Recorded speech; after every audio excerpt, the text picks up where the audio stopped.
Romanos capítulo 1, versículo 16. Porque não me envergonho do Evangelho de Cristo, pois é o poder de Deus para a salvação de todo aquele que crê. Primeiro do judeu, também grego. Aqui na minha Bíblia tem uma definição de salvação aqui embaixo que eu gostaria de ler para vocês. Salvação traz implícita a ideia de libertação, segurança, preservação, cura e proteção. Salvação é a grande palavra inclusiva do Evangelho. Palavra que reúne em si todos os atos e processos redentores, tais como justificação, redenção, graça, propiciação, imputação, perdão, santificação e glorificação. Então a salvação ela é um presente que Deus nos deu e a salvação ela é totalmente eficiente, eficaz e garantida para nós. A salvação ela é imediata. No momento que eu recebi Jesus como meu Salvador, eu entrei no primeiro estágio da salvação. O primeiro estágio da salvação é esse aqui, ó. O cristão foi salvo da culpa e do castigo do pecado. Quando a gente pecou, estou referindo à humanidade, quando o homem desobedeceu a Deus, caiu em desgraça, perdeu a comunhão, perdeu a intimidade e foi expulso da presença de Deus, o pecado ficou como empecilho para que o homem pudesse de novo se aproximar de Deus. A salvação é algo que tem a finalidade de remover de entre nós e Deus as nossas culpas, os nossos pecados, para que nós possamos nos aproximar de Deus. Durante o tempo da lei, as pessoas ofereciam sacrifícios a Deus pelos seus pecados. E Deus perdoava, Deus se relacionava com eles, Deus cuidava deles, Deus os amava, mas era uma salvação, não sei se eu posso usar esse termo, uma salvação limitada. Ela se limitava ao povo judeu. Era uma relação que Deus tinha com o povo judeu por causa da promessa feita a Abraão. E aí, quando Jesus veio, aí essa salvação foi estendida ao resto da humanidade, foi estendida aos gentios. E aí, a partir da morte de Jesus, que substituiu todos os sacrifícios, a gente recebeu o perdão pelos nossos pecados, perdão das nossas culpas, e fomos libertos do castigo que o pecado carregava. O salário do pecado é morte, todo mundo que não se livrar do pecado vai morrer a morte eterna. Então a salvação no primeiro estágio ela nos salva da culpa, do castigo, do pecado. Efésios 2, de 5 a 8, estando nós ainda mortos em nossas ofensas, nos vivificou juntamente com Cristo. Pela graça sois salvos. Nos vivificou quer dizer que o nosso espírito que estava morto foi ressuscitado quando a gente recebeu a salvação em Cristo Jesus. E nos ressuscitou juntamente com Ele e nos fez assentar nos lugares celestiais em Cristo Jesus, para mostrar nos séculos vindouros as abundantes riquezas da sua graça, pela sua benignidade para conosco em Cristo Jesus. Porque pela graça sois salvos por meio da fé, e isso não vem de vós, é dom de Deus. Em 2 Timóteo, capítulo 1, versículo 9, Paulo diz o seguinte, que nos salvou e chamou com uma santa vocação, não segundo as nossas obras, mas segundo o seu próprio propósito e graça, que nos foi dada em Cristo Jesus antes dos tempos dos séculos. Então a cruz ela existia antes da fundação do mundo. A salvação já estava prevista antes da fundação do mundo. Deus, como Senhor da história, já sabia de tudo que ia acontecer e do que vai acontecer ainda, sabe? Como diz lá em Isaías, ele escreve primeiro o final para depois escrever o começo. Então com Deus não tem jeito das coisas darem errado, não tem jeito de Deus ser surpreendido, porque ele escreve primeiro o final da história. Depois faz com que tudo aconteça para que a história conclua do jeito que ele escreveu para acontecer. No meio da criação dele, tem o processo de escolha que ele permitiu ao homem, tê-lo como Deus, tê-lo como Senhor, tê-lo como Salvador. A única coisa que impede o homem de passar a eternidade com Deus é o homem escolher isso. O homem foi feito para ser salvo. O homem foi feito para passar a eternidade com Deus. O homem foi feito para ser redimido pela cruz que existia antes da fundação do mundo. O homem foi feito para ser salvo em Jesus Cristo. Para que ele receba isso, a única coisa que ele tem que fazer é admitir que é pecador, admitir que precisa de salvação e que precisa de um Salvador. E reconhecer em Jesus esse Salvador que lhe oferece de graça e de presente a salvação que ele precisa. Então, nesse primeiro estágio, o homem é liberto, totalmente liberto do pecado. O pecado não é mais constante, não é mais costumeiro, não é mais direto na vida do cristão. Quando a pessoa se torna cristã, recebe Jesus como Salvador, o pecado dela já foi pago, já foi perdoado. Isso dá um descanso para a gente de saber que até os pecados que eu ainda vou cometer já foram perdoados. A Bíblia diz que Jesus pegou os nossos pecados e lançou no mar do esquecimento. E diz que não vai lembrar dos nossos pecados nunca mais. Então isso é um mistério do amor de Deus, que os pecados que eu ainda não cometi já foram perdoados. Isso não é para me dar o direito de pecar, isso é para me dar o direito e a obrigação de ser grato, de amar a Deus por causa disso, de me aproximar de Deus apenas por causa disso, que se os meus pecados não tivessem sido perdoados, o abismo entre eu e ele não teria sido removido e eu não podia chegar perto dele. Eu não podia atravessar o véu rasgado para chegar à presença de Deus, porque o pecado não pode chegar à presença de Deus. Então nós temos um espírito de ousadia dado por Deus que nos permite chegar ao Santíssimo, à presença de Deus, com a tranquilidade de saber que os nossos pecados já estão perdoados, que por causa disso nós podemos chegar até lá.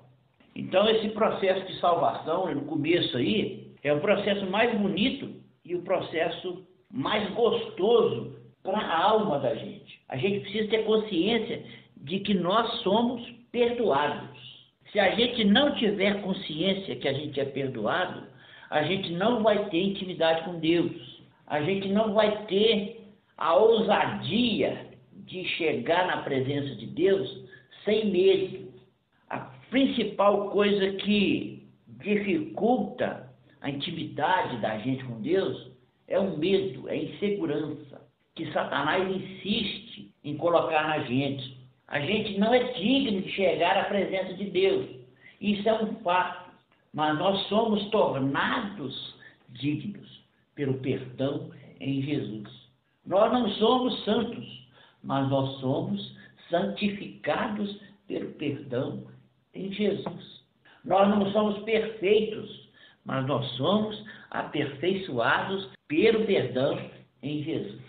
Então a primeira coisa que eu tenho que tomar posse e assumir para a minha vida, mais do que qualquer bênção de Deus, mais do que qualquer benefício de Deus, é essa maravilha do perdão que eu recebi, que nós recebemos em Cristo Jesus. Se a gente não tiver consciência do perdão que recebeu, a gente não vai amar corretamente, com intensidade, o Deus que nos perdoou, o Jesus que morreu por nós, e a gente não vai ter a paz que Ele nos prometeu, a paz que excede todo entendimento, a paz da certeza que eu estou salvo, que eu estou perdoado, que o meu destino é o céu, que o meu destino é a eternidade com Deus. Então, para isso, a primeira coisa que eu tenho que fazer é tomar posse desse perdão, ter certeza que eu fui salvo da culpa e do castigo do pecado. Então, não tem mais que se preocupar com acusações de ninguém mesmo,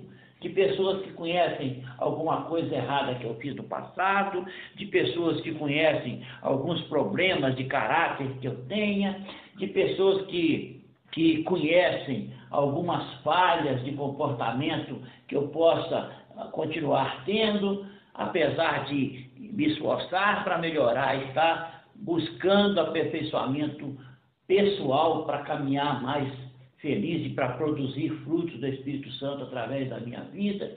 E eu não tenho que me preocupar com isso. Eu tenho que ter certeza que eu fui perdoado. Que aí eu vou caminhar com Deus em paz. Ninguém tem direito de me acusar.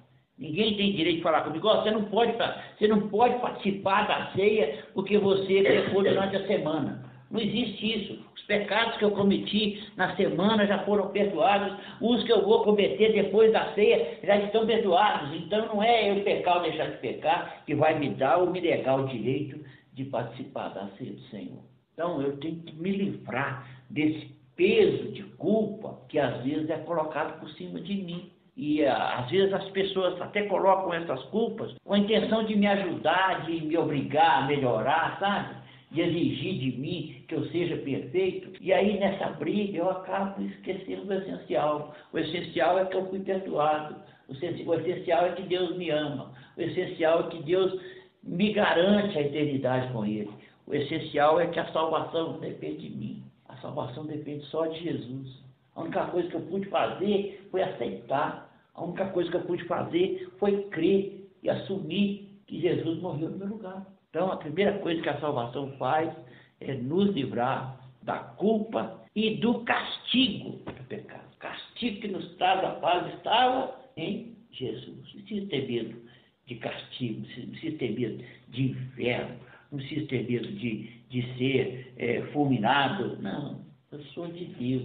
Por causa de Jesus, eu sou de Deus. Por causa de Jesus, meu destino é o céu. Segundo estágio. O cristão está sendo salvo do hábito e do domínio do pecado. Então, eu fui perdoado dos meus pecados. O pecado me dominava. Então, no momento que eu aceitei Jesus, eu tive os meus pecados perdoados. Mas eu ainda permaneci sob o domínio dos pecados que eu cometi. As coisas que eu era acostumado a fazer, comumente, corriqueiramente, sem me preocupar, até sem achar que era pecado, muitas delas eu vou deixando de fazer ao longo da minha caminhada com Deus, ao longo do aperfeiçoamento que Deus vai fazendo em mim, ao longo da troca de luz das trevas que tem em mim, que tinham, pela luz do Evangelho.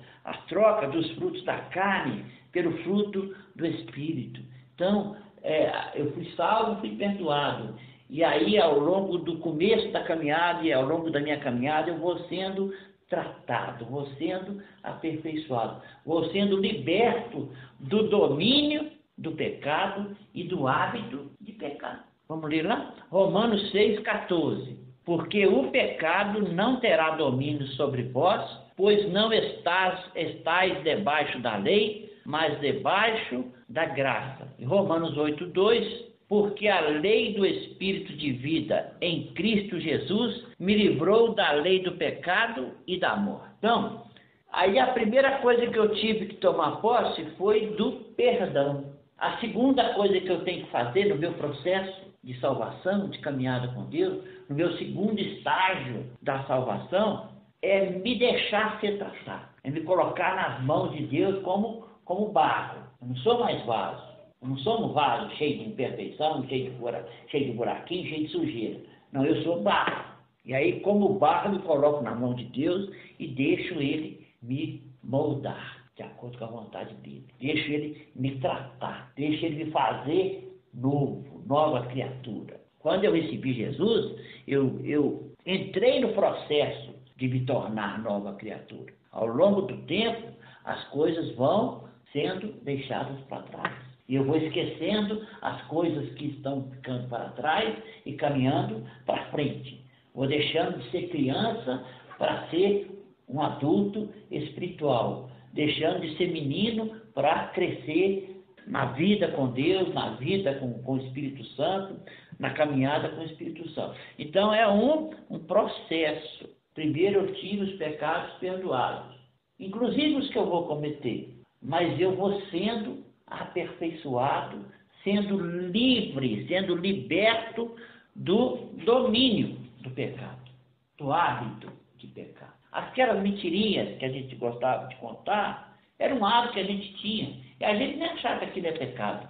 Mas a Bíblia fala que mentir é pecado. E que mentira é do demônio. E que o demônio que é o pai da mentira. Então, era um hábito que a gente tinha, que às vezes é considerado até inocente, mas que para Deus não é. Então, vou ter que aprender a parar de mentir.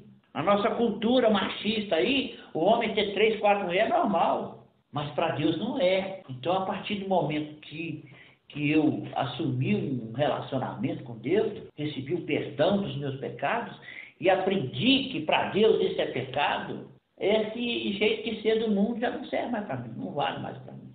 A cultura machista mundana não serve para mim. A Bíblia diz que eu tenho que ser homem, marido de uma só mulher. Seja o homem, o obreiro principalmente, marido de uma só mulher. Então, primeiro eu fui salvo e fui perdoado. Agora eu estou sendo salvo. Eu fui salvo da culpa. Estou sendo salvo do hábito. Fui salvo da culpa e do castigo. Estou sendo salvo do hábito e do domínio do pecado. Isso aí é desenvolver a salvação. Isso é caminhar com Deus. Isso aí é se colocar nas mãos do Espírito Santo e deixar o Espírito Santo trabalhar em nós. A terceira fase.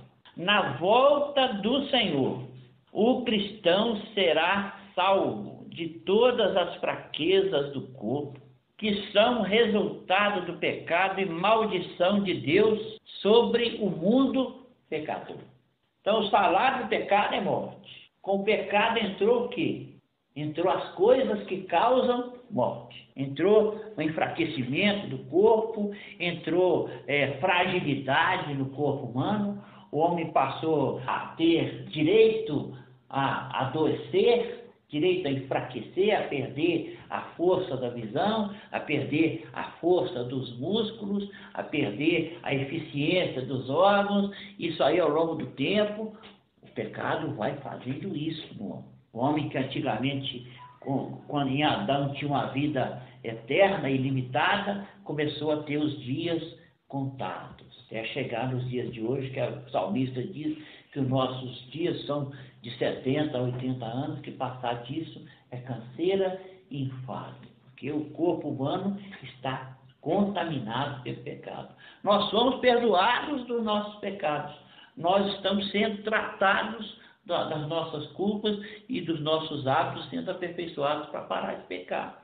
Mas o efeito do pecado sobre a humanidade, o efeito do pecado sobre o mundo amaldiçoado por Deus por causa do pecado, ele continua, prevalece. Essa situação só vai ser resolvida depois que Jesus voltar. Quando Jesus morreu, ele foi para o Pai e aí ele foi glorificado.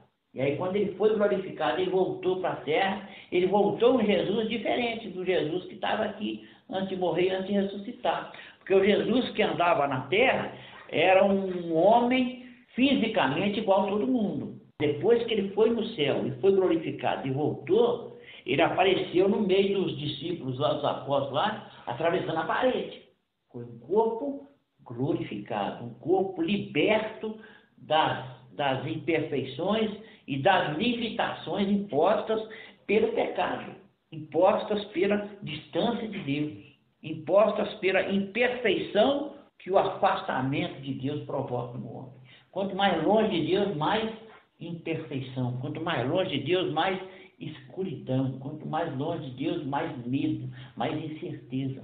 Quanto mais perto o processo se inverte. A gente começa a ser guiado, tratado, cuidado e aperfeiçoado até chegar. Por isso que a Bíblia diz que nós vamos ser aperfeiçoados de glória em glória até o dia da volta do Senhor. Na volta do Senhor, aí esse processo vai ser totalmente completado. Foi consumado na cruz o nosso processo de salvação. Nós somos perdoados. Nós somos admitidos no reino de Deus, nós somos adotados como filhos de Deus por causa da cruz do Calvário. foi consumado, foi resolvido o problema da culpa e do castigo eterno que estava destinado ao homem. Aí, na caminhada com Deus, eu vou sendo tratado, liberto dos vícios e dos pecados, até chegar na volta de Jesus, que pode ser que eu morra para depois ressuscitar, para ter o meu corpo glorificado, igual Jesus. Então vamos ver ali, Romanos 8. Porque para mim tenho certo que as aflições deste tempo presente não são para comparar com a glória que em nós há de ser revelada. Porque a ardente expectação da criatura espera a manifestação dos filhos de Deus. Porque a criação ficou sujeita à vaidade não por sua vontade, mas por causa do que a sujeitou, na esperança de que também a mesma criatura será libertada da servidão da corrupção para a liberdade da glória dos filhos de Deus. Porque sabemos que toda a criação geme e está juntamente com dores de parto até agora. E não só ela, mas nós mesmos, que temos as primícias do Espírito, também gememos em nós mesmos, esperando a adoção, a saber, a redenção do nosso corpo. Então, primeiro estágio, perdão. Segundo estágio, tratamento, aperfeiçoamento, santificação. Estágio final, redenção. Quando nós teremos o nosso corpo glorificado, livre definitivamente do poder do pecado sobre nós, livre das consequências do pecado sobre nós, livre dos malefícios do pecado sobre nós. Aí nós teremos o nosso corpo restabelecido. O nosso espírito foi restabelecido quando nós recebemos Jesus e nós somos ressuscitados. O nosso corpo vai ser restabelecido quando, da volta de Jesus, nós formos glorificados. Esse dia é o dia que a gente tem mais que desejar no coração da gente. É o dia que a gente vai ficar totalmente restabelecido à condição que Deus nos fez. Deus nos fez como filhos para viver eternamente com Ele. Entrou o pecado na história e bagunçou tudo, e atrapalhou tudo, e fez tudo virar problema. Aí Jesus veio, resolveu o problema do pecado, mas eu continuo aqui no mundo. Jesus falou, eu não vou pedir para o Senhor tirar ele do mundo.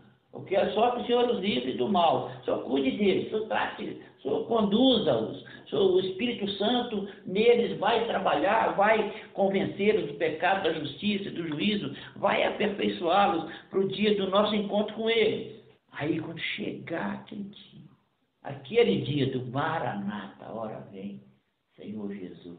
Aquele dia que tudo que é mortal vai deixar de existir, tudo que é dor vai deixar de existir, tudo que é tristeza, tudo que é angústia, tudo que é lágrima, tudo que é lembrança amarga, tudo que causa decepção, tristeza, tudo que é acusação, não vai ter efeito nenhum em nós. Porque nós vamos estar diante do Cordeiro, sendo alumiados por Ele, sendo alimentados por Ele e sendo extasiados pela presença dEle, que é a glória das glórias, que é a coisa que toda a criação espera, que toda a criação anseia. Os anjos esperam ansiosamente por esse dia em que a obra-prima de Deus, o homem que Ele fez para ser amigo dEle, para ser filho dEle, seja restabelecido à condição original, sabe? De estar com Deus eternamente. Por isso que a Bíblia diz que há uma festa no céu quando um pecador se arrepende. Que lá o céu entende, aquele ali já está de novo caminhando para ser de novo do jeito que Deus planejou para ele ser. Aquele ali saiu das garras do nosso adversário e veio andar conosco de novo. Esse agora nós vamos cuidar, nós vamos levar, nós vamos aperfeiçoar, nós vamos santificar, nós vamos levar até o dia final, até o dia de chegar diante de Deus e falar: Senhor, eu estou aqui. Senhor, o Senhor me trouxe até aqui. Como diz o corinho, quando terminar esta lida e lá no céu eu chegar, haverá uma multidão de irmãos esperando para me abraçar. E perguntarão a uma voz, voltando-se para mim: conta-me, irmão, como foi que você chegou até aqui? E contarei, falarei de Jesus que me salvou e que por esse pecador a si mesmo se entregou. Foi graça, preciosa e doce graça. Foi graça, irmão, foi graça. Foi só pela graça de Jesus que eu venci e cheguei até aqui. Aí nós vamos caminhar com Adão, com Abraão, com Davi, com Jesus. Poder, a hora que eu quiser, posso ir lá. Ô Jesus, olha eu aqui de novo. Lá a gente vai poder ser chato, sabe? Chegar na frente toda hora, sabe? Ô Jesus, aí eu aqui, ó. Vai dar uma volta, bate o papo e tal. Não, eu vou, não, Jesus, eu estou aqui de novo. Aí vai, mexe com um, mexe com o outro. Cutucam aqui, pergunta a coisa. Ô Jesus, olha eu aqui de novo. Não vou conseguir ficar longe do Senhor, tem que vir aqui toda hora. Isso vai ser a vida no céu. Dinâmica, cheia de movimento, cheia de alegria, cheia de paz, cheia de gozo, cheia da presença de Deus, que preenche tudo e basta. O Deus que a si mesmo se basta, vai nos fazer bastantes nele, vai nos fazer plenos e completos nele. É isso que a gente tem que esperar, é isso que a gente tem que querer, é isso que faz a gente entender quando o Salomão conclui no final da vida dele: tudo é vaidade. Vaidades das vaidades. Tudo é vaidade. Aí ele fala sobre trabalho, fala sobre amor, fala sobre saúde, fala sobre felicidade, fala tudo que tem no mundo ele fala. Mas a conclusão que ele chega, em cada raciocínio que ele desenvolve, em cada coisa que ele pensa, é que tudo é vaidade. A única coisa que vai prevalecer é o amor de Deus em nós, é a salvação dele em nós, é a santificação dele em nós, é o Espírito Santo nos conduzindo para ele. O resto é resto. Amém? 3 estágios. Primeiro, sou salvo da culpa e do castigo do pecado. Depois, eu vou sendo salvo do hábito e do domínio do pecado. Depois, eu vou ser salvo de todas as fraquezas do corpo. Vou ter o meu corpo para ser o quê? Eterno. Isso é eternidade. Amém? Vamos orar. Senhor Jesus, nós te louvamos porque o Senhor um dia fez o homem. E o Senhor olhou para o homem e disse que era bom. Nós te louvamos porque o Senhor considerou bom, considerou boa a obra das tuas mãos. Nós te louvamos, Senhor, porque o universo proclama a obra das tuas mãos e porque os céus proclamam a tua glória. Nós te louvamos, Senhor, porque nós somos infinitamente pequenos diante do Senhor. No entanto, o Senhor nos ama, o Senhor se relaciona individualmente com cada um de nós, e o Senhor trata de cada um de nós individualmente. O Senhor conhece cada um dos nossos problemas, cada um dos nossos defeitos, cada uma das nossas fraquezas, e é só por causa do Senhor que nós vamos sendo tratados, moldados, aperfeiçoados, preparados para o dia que o Senhor vai nos levar para estar eternamente com o Senhor. Nós te louvamos, Senhor, porque o Senhor fez tudo, o Senhor providenciou tudo, e o Senhor nos dá o direito de entrar no descanso, de saber que o Senhor é o nosso pastor, que nos conduzirá às águas tranquilas, eternas, da eternidade com o Senhor. Obrigado, Senhor, por seres o nosso Deus, nosso Salvador, nosso Senhor, nosso Rei e nosso Dono. Nós te amamos, Senhor. Em nome de Jesus, nós te amamos. Ensina-nos a te amar e a te honrar do jeito que dermos conta, Pai. com toda a nossa alma, com todo o nosso coração e com todo o nosso entendimento, que nós possamos nos render definitivamente à Tua majestade e ao Teu senhorio sobre a nossa vida. Em nome de Jesus. Amém. Amém, queridos?